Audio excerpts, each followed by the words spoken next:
नमस्कार। मैं गणेश कुमार चौधरी, पंचायत वार्ड सदस्य संघ के बिहार प्रदेश अध्यक्ष। साथियों, पंचायत चुनाव परिणाम आए, 13 से 14 महीना गुजर चुका है, लेकिन वार्ड सदस्यों को ना कोई प्रभार मिला, ना कोई अधिकार मिला, ना कोई कार्य मिला। अभी तक वार्ड सदस्यों को किसी भी प्रकार का कोई भी विकास राशि नहीं मिला है। जो अपने वार्डों में जनता के द्वारा जो आशीर्वाद लेके आए थे, जनता ने जो महत्वाकांक्षा से उनको वोट दिया था, उनकी विकास कार्य कर सके। साथियों, यह आजाद भारत में यह पहली बार ऐसा हो रहा है कि गांव की सरकार सड़क पर चिल्ला चिल्ला कर गांव की विकास के लिए फरियाद कर रहा है सरकार के सामने में, और एसी की सरकार, दिल्ली और पटना की सरकार और तथाकथित अपने को सुशासन बाबू कहने वाले माननीय नीतीश कुमार जी, जो बिहार के अपने आप को विकास पुरुष के नाम से विख्यात हुआ करते थे, आज वार्ड सदस्यों के नाम से समस्या कुमार बन के रह गए हैं। साथियों, विधायक, विधान परिषद, सांसद, मुखिया, सबों को अपना अपना वित्तीय पावर है, लेकिन आज वही वित्तीय पावर के लिए वार्ड सदस्य 13-14 महीना चुनाव जीते हो गया, आज तक वित्तीय पावर के लिए गांव, सड़क, पंचायत लेवल पर, प्रखंड लेवल पर, जिला लेवल पर धरना प्रदर्शन से लेकर ज्ञापन तक देते देते थक चुका है। साथियों, सिर्फ सरकार आश्वासन और घोषणाओं पर केंद्रित है। जमीनी हकीकत यह है कि आज गांवों में नल जल योजना बंद के कगार पर है, गांव में सड़कें नाली में तब्दील हैं, कूड़ा और करकट, पानी, जल जमाव है गांवों में, उसको कोई देखने वाला नहीं है। वार्ड की जनताओं ने वार्ड सदस्यों को बड़ी उम्मीद के साथ चुनाव में वोट दिया, अपने जनता का आशीर्वाद लेके वार्ड सदस्य भी बहुत गर्व महसूस कर रहा था कि मैं अपने वार्ड का वार्ड मेंबर बना हूं तो विकास की गंगा बहाऊंगा। लेकिन यह उम्मीद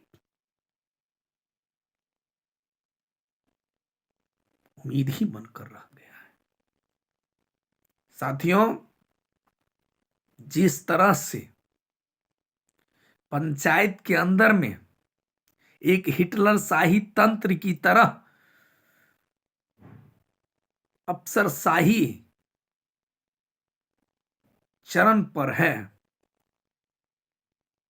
मुखिया एक तरफ अफसरशाही पर उतारू है, पंचायत सचिव अनेक तरह पर उतारू है, बीडीओ कहता है वार्ड मेंबर कुछ होता ही नहीं है, कलेक्टर कहता है कुछ वार्ड मेंबर है ही नहीं, और इनके मंत्री जो है वो तो कहते हैं वार्ड मेंबर अनपढ़ और गंवार होते हैं।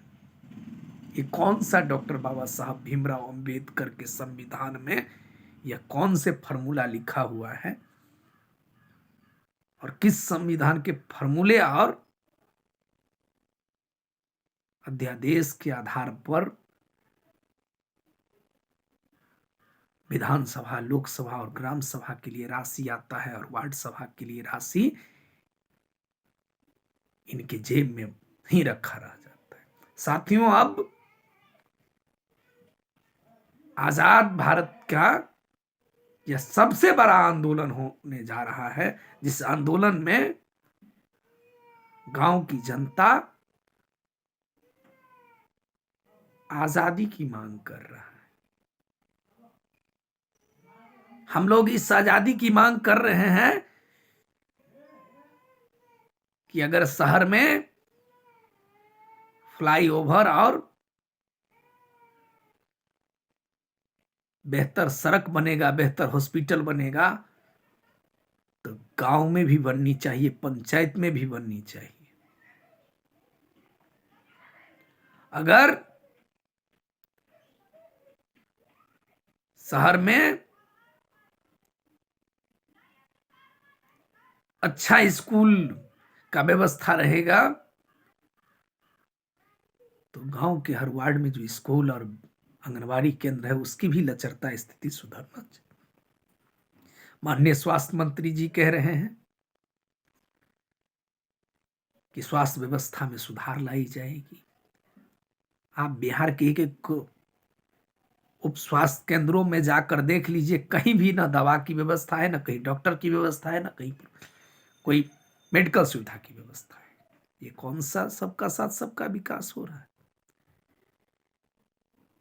आज माननीय मुख्यमंत्री जी वैशाली के दौरा करने वाले हैं। वैशाली में अभी तक सड़क की कोई व्यवस्था नहीं और वहां विकास की गंगा उप मुख्यमंत्री जी तेजस्वी यादव जी बाहर है। शिवहर का दौरा किए हैं, आज तक शिवहर में लाइन, रेलवे लाइन तक नहीं बिछा। क्या सपना, कौन सा भारत बनाना चाहते हैं बिहार सरकार और केंद्र सरकार, जिसमें वार्ड सदस्य और गांव की सरकार फरियाद ही करते रह जाए, समस्या बनकर ही रह जाए। साथियों, आपको जैसे भी पता होगा कि अधिकांश ऐसे भी जिला है जहां पर चचरी के पुल पर आज भी लोग चल रहे हैं।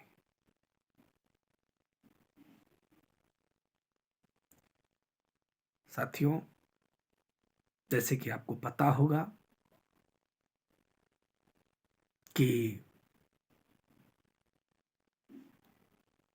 बिहार के वार्ड सदस्यों के साथ ही नहीं भेदभाव हो रहा है, यह बिहार की जनता के साथ भी भेदभाव हो रहा है। और जनता के साथ में इसलिए भेदभाव हो रहा है, जहां पेंशन दिल्ली में वृद्धा पेंशन के रूप में 2500 से 3000 रुपया महीना मिलता है और बिहार में वही वृद्धा पेंशन 400 रुपया मिलता है। कौन सा सबका साथ सबका विकास? कौन सा एक संविधान की बात हो रही है जिस संविधान में एक जगह 400 रुपया, एक जगह 3000 रुपया? यहां भी वृद्धा पेंशन के रूप में 3000 रुपया मिलना चाहिए। यहां भी अच्छा हॉस्पिटल बनना चाहिए, विद्यालय की स्थिति सुधरना चाहिए। डीलर की मनमानी देख ही रहे हैं, आंगनबाड़ी केंद्र की मनमानी देख ही रहे हैं। और ये सभी मनमानी को रोकने के लिए हम वार्ड सदस्य एकजुटता के साथ कदम से कदम मिलाकर गांव की जनता का सहयोग लेकर जन समस्याओं को निदान करते हुए एक महा आंदोलन का आगाज करने जा रहे हैं पश्चिमी चंपारण से, ताकि नया बिहार बनाना है, परिवर्तन लाना है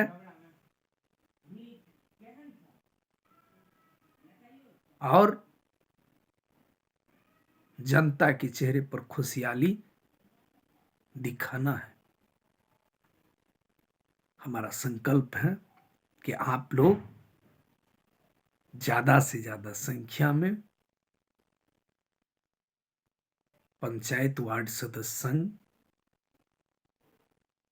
वार्ड क्रियान्वयन प्रबंधन समिति की सदस्य एवं सभी संगठन के सभी जन सेवक जो जनता की सेवा करना चाहते हैं, सभी साथी हमारी इस अभियान से जुड़े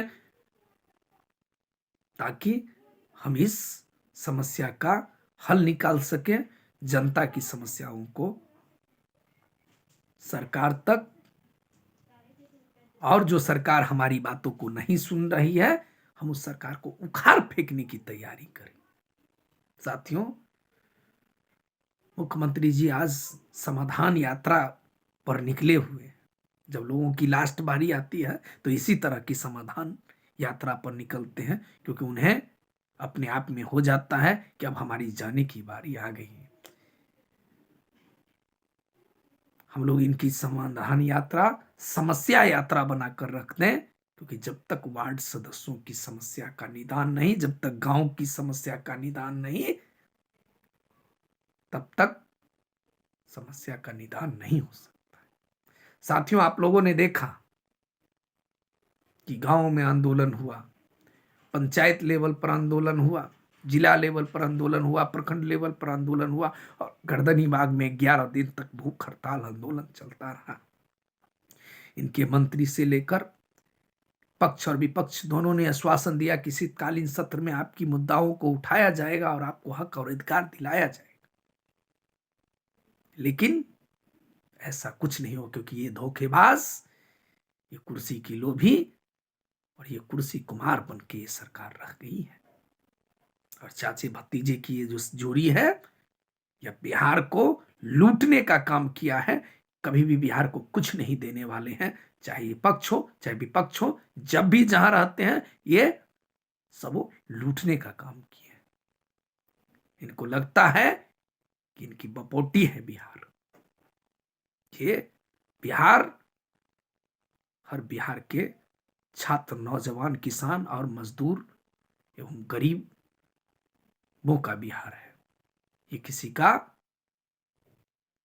गुलाम बनने वाला नहीं है।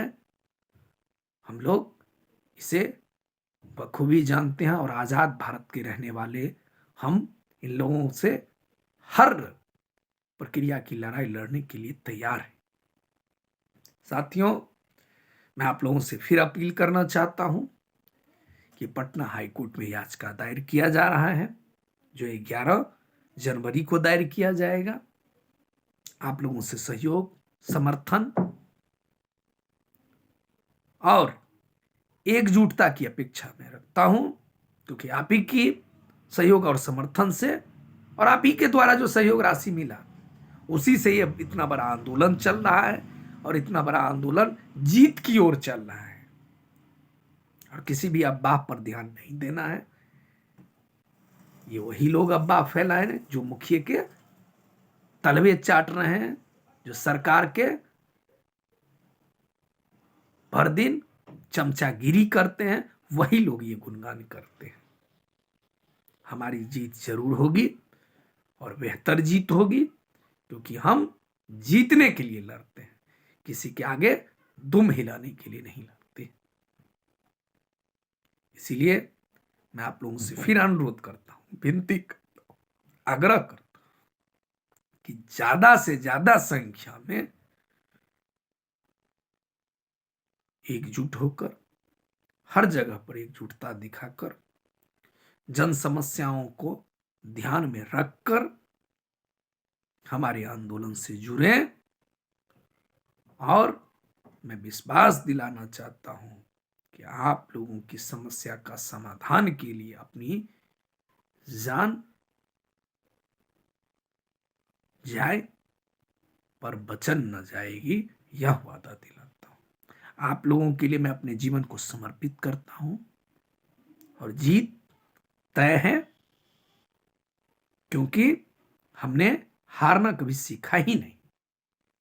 साथियों, आपकी एकजुटता, आपका शक्ति है, आपका मनोबल वही बढ़ाता है। सभी साथी मिलकर पटना हाईकोर्ट की याचिका हो चाहे आंदोलन हो, सभी में सहयोग, समर्थन और एकजुटता के साथ इसका साथ दें, ताकि हम लोग आने वाले समय में जीत सकें। जय हिंद, जय भारत, भारत माता की जय।